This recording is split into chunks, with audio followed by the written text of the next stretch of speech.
நாக்கை வேக வச்சு வச்சுருக்கேன். வேக வச்சு தோலை உரிச்சிட்டு வச்சுருக்கேன். அதை போட்டுட்டேன். கொஞ்சம் சோம்புத்தூள், சோம்பை கொஞ்சம் கூட போட்டுக்கிட்டிங்கன்னா கவுச்சடிக்காது. ஓகே.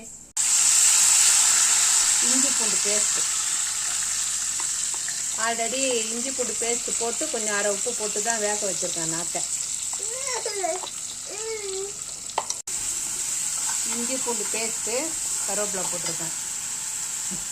பல்லாரி, 2 பல்லாரி இஞ்சி வந்துடுச்சு. கொஞ்சம் மிளகாத்தூள், மல்லித்தூள்,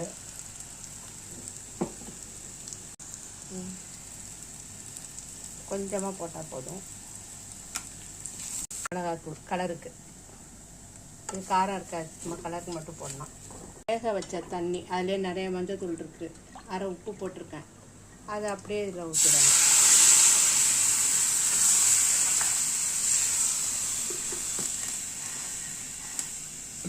வருது. புதினாவை கொஞ்சம் அப்படி 1-2 பிச்சு போட்டுருணும்.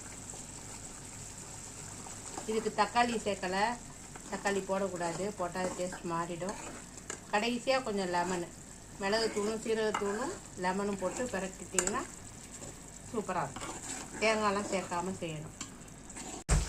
இது ஆட்டோட நல்லா வேக வச்சு கட் பண்ண நாக்கு. பயப்படாதீங்க. ஆட்டுக்கறியை விட இந்த மாதிரி பார்த்து வாங்கி சாப்பிட்றது தான் உடம்புக்கு ரொம்ப நல்லது. இதில் நிறைய கொழுப்பு இருக்கிறதுனால எண்ணெய் கொஞ்சமாக ஊற்றி தாளித்தா போதும். இதிலே ஆல்ரெடி கொழுப்பு நிறைய இருக்கும்.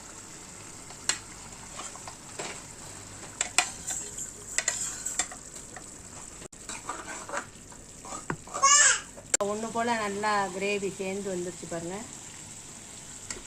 இப்போ வந்து ஜீரக பொடி, நல்லாவே தாராளமாக மிளகு பொடி போடலாம். மிளகுத்தூள் கம்மியாக தான் போட்டுருக்கேன். போட்டுட்டு லெமன், தக்காளி போடக்கூடாது, போட்டு மல்லி தழையை போட்டுருங்க.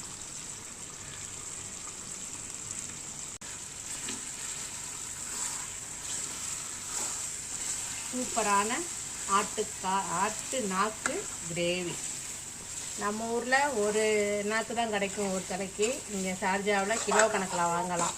ஒரு நாக்கு கிரேவி ரெடி.